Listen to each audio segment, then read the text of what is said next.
Dili man luoy ang walay uyab, ang luoy. Alam nyo, kung hindi sana nagloko ang mga babae sa relasyon, wala sanang SIM card registration.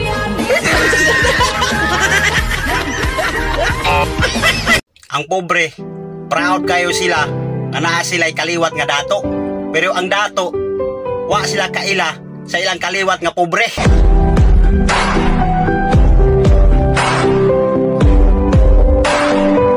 Mas ligon ang relasyon kung pareha mong duha nga bakakon.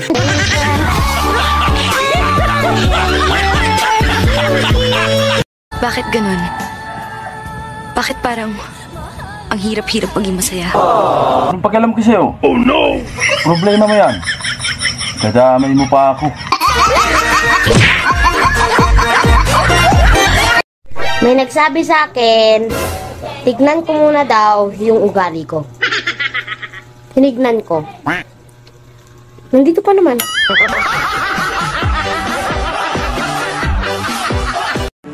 Ikaw raman akong katsat. Wow! Wala akong gusto. Karambot-buton kaayo. Dili man luoy ang walay uyab.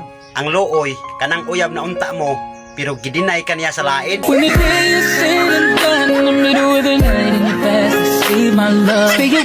Basta dugay kay na sa mo reply, wa na na feelings nimo. Di man kakasabot.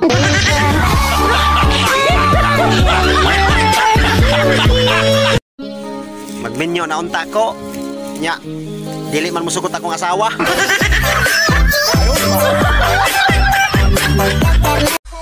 Kung babae biyaan, muglow up nya mugwapa.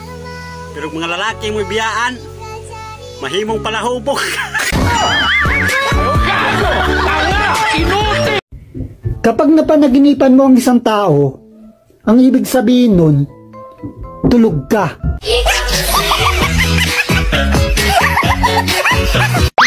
Hoy, ang magchismis at mga alam sa buhay namin, kailangan may entrance fee na ha.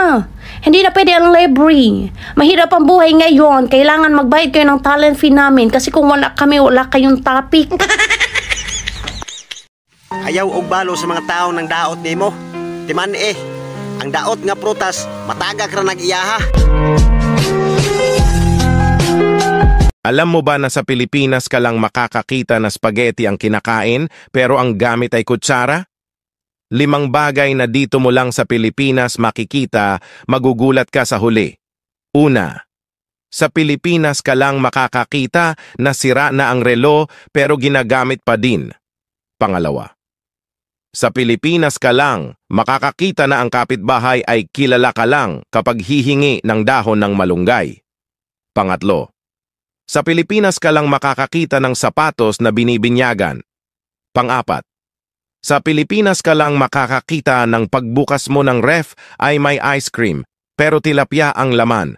Oh my gosh! Pang-5, sa Pilipinas ka lang makakakita na pagbibili ng pantalon ay sinusukat sa leeg. What the fudge? Ikaw, naranasan mo na ba ang mga ito? Baka may idadagdag ka pa? I-comment mo naman sa ibaba. Follow for more.